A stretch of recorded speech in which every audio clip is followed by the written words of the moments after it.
Today's episode is another episode of Understand Women Better. Why women love to say maybe.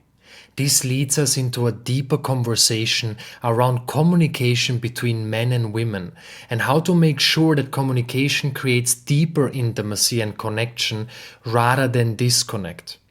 When a woman says maybe or the infinite other expressions of it, it provides a great opportunity for a man to embody his masculine energy, to create more connection and intimacy.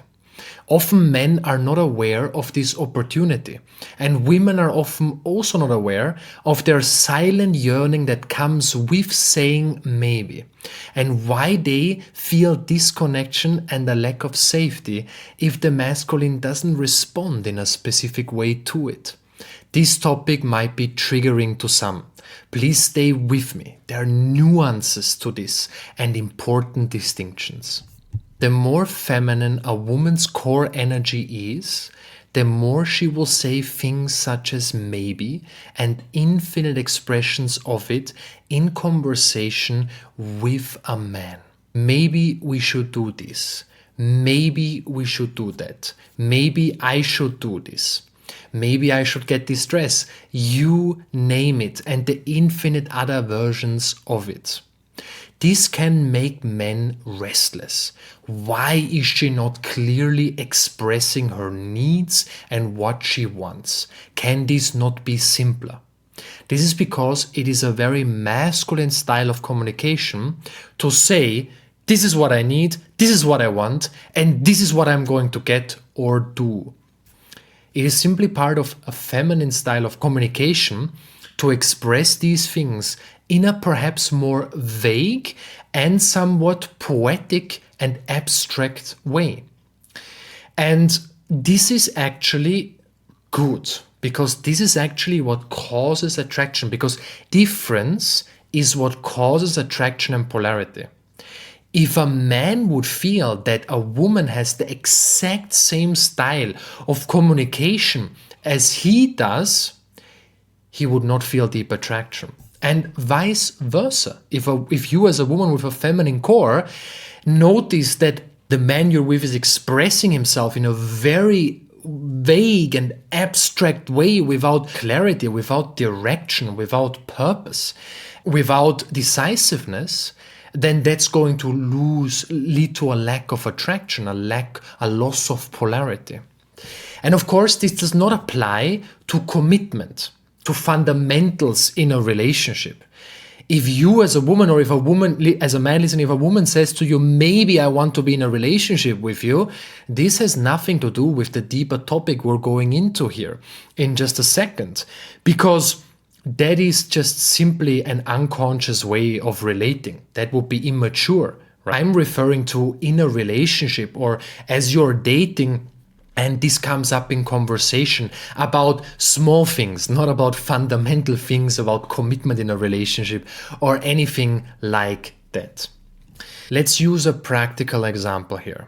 She says to you, maybe we should go out for dinner tonight. Understanding how a feminine style of communication works, this of course means, in other words, I want to go out for dinner. That is my desire. That's what I'm feeling. That's what I want. And now you as a man, many men here respond in a way such as, yes, sounds good. Where do you want to go? And in that very moment, it's not the end of the world if you say that. But in that very moment, you are pushing her in a subtle way into her masculine energy, because you're saying yes, but you choose, you make a decision for us. And this, in a subtle way, it's not that it creates a major feeling of unsafety and distrust that would be really exaggerated.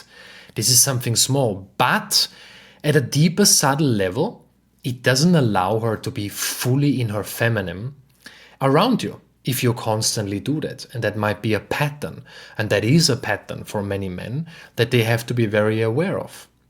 And if instead you say, I would love that, let's go to this Italian, and you name it. And she can still say, no, I would prefer to go there, to another one. And that is completely fine. But the quintessence is that in that moment, you bring direction. In that moment, you bring decisiveness. In that moment, you bring leadership. Leadership is a loaded word. I will do a specific episode about that because there are a lot of misunderstandings around that, what it really means, because both lead, just both lead in a different way. But that comes in another episode. But this is a great way of masculine leadership in that moment to respond to her deeper invitation. And the deeper truth is that you, as a man with a masculine core, find it attractive if a woman invites you in these subtle ways. Well, there might be a part that gets triggered or that somehow wants her to communicate like you. Deep down, of course, you don't want that, because if she says to you, let's go to this Italian restaurant at 8:30 p.m. tonight, right? Imagine the energy of that. That is going to lead to a lack of polarity in that moment, because this subtle invitation of the feminine is so beautiful. So this is very important for us men to really grasp. When we judge her for being different, it is the differences that attract us. It is the different styles of communication, how we are, how we express things in the unique way. It is these differences that actually create polarity. Because if it's completely one and the same, there would be actually a lack of attraction and a lack of polarity. The more she's different in her expression, the more you can cherish that. Because deep down, it is what draws you at an even deeper level to her. Now, many women don't know this, but when they say maybe, they're actually inviting us men. She's giving us space to embody our masculine energy, to offer our presence, our direction. It is a beautiful and sacred invitation. It goes much, much deeper than just a silent yearning inside her for us to embody our masculine. It goes so much deeper. And if your response as a man is, I don't know, you choose, then you suddenly push her into her masculine energy. She doesn't always want to choose, to make clear decisions. That is why she's saying maybe. She wants to relax more into her feminine energy. She wants to focus more on being. So we as men can step up and enter a place of doing and do the doing, so to speak. And it makes perfect sense as to why. Because the more feminine her core is, the more she will express this. Because we live in a masculine orientated world. A world which is ruled and dominated by masculine principles and virtues. Which means she is naturally by the world constantly pushed into her masculine. Now, if you as a woman listening like that and you thrive in that, no judgment. And that's great, amazing. But many women, of course, don't, because their core energy is feminine. In such a simple way, as a man or a masculine core being, you can allow her to relax more into her feminine by simply responding to any sense of maybe, indecisiveness, vagueness on her end with masculine principles such as your direction, your leadership, your decisiveness. What she's inviting you to do is to fill the space with your masculine energy. She is offering you to step into your power. Take it with courage and strength. That is the depth behind a maybe, or behind some indecisiveness and vagueness. It is the dance of intimacy, the dance of polarity, the dance between the masculine and the feminine. And this dance is in service to the evolution of both. Evolution in consciousness through union. And yes, her oracle is inviting you here to step up, to embody your masculine energy, which in turn allows her to relax deeper into her feminine energy. She doesn't all constantly have to make decisions and be bam, bam, bam, bam. What society pushes her into, she doesn't have to do that. Around you, she can kind of, in a conscious way, not in an ultra-dependent way, but in a beautiful way, she can lean on you. She can, of course, still express what she wants, but she can leave space for you to really bring direction and bring decisiveness and fill the space with your masculine presence and your masculine depth. because you're embodying more of who you truly are, which in turn allows her to embody more of who she truly is and wants to be. That allows you both to evolve. And what is the byproduct of that evolution? Deeper intimacy, deeper passion, deeper safety, and trust. So, what are some practical steps to do here and to conclude this episode? As a woman, don't question your feminine nature. You are not vague and need to become more clear. This would mean adopting a masculine style of communication, following masculine principle and virtue. Yes, you need to be clear about fundamental things such as your commitment in a relationship, but in these small ways, how it expresses itself in your relationship with men, embody all of you.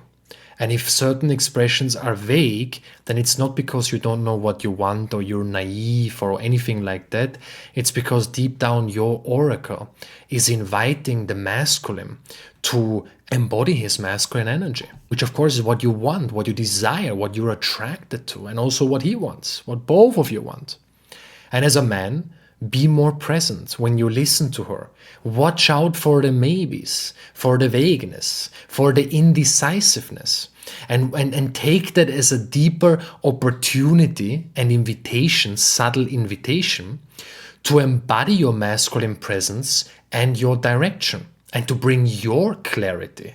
Where she lacks clarity in a moment, bring your clarity. Where you lack a deeper sense of feeling and love, she brings a deeper feeling and beauty of love, right? The masculine and feminine complement one another. This will allow you both to experience deeper intimacy and polarity and allow you as a man to evolve, which allows her, you as a woman, to relax more into your feminine, to feel more safe, resting in your feminine in your relationship with him. And that in turn allows the whole relationship and union to evolve. And that is the dance of intimacy. Thank you so much for listening. I'm truly honored to have you here. If you would like to benefit from some of my free offerings, we've got a newsletter. If you click on the show notes, you can subscribe to our newsletter. It comes out every Friday. So every Friday we send a value-filled, packed email out about a different topic that's going to give you new insights, right? And that always goes a little bit deeper than the content on social media because, of course, we're limited on social media, but in the newsletter, I can go a little bit deeper into certain topics. So I really invite you to subscribe to that. We also have free ebooks and other free offerings which you can find in the show notes. And if you have enjoyed this episode, if this episode has given you value, then it would mean the world to me if, number one, you can subscribe to the podcast. It's one click and then you have all the new episodes immediately there on your favorite podcast platform. And number two, if you can leave a review or a 5-star rating. If you just do a 5-star rating, of course, only if you enjoy the podcast, it goes a long way. And if you leave a few words about what you think about the podcast, that goes even further. Now, if you can share this episode with someone who you think will benefit from that, that would be amazing. Or if you share it on your socials, these are small things you can do that go a long way and allow us to continue bringing these episodes to you bi-weekly entirely for free. Again, thank you so much for being here. Thank you for listening. I'm truly honored to be of service.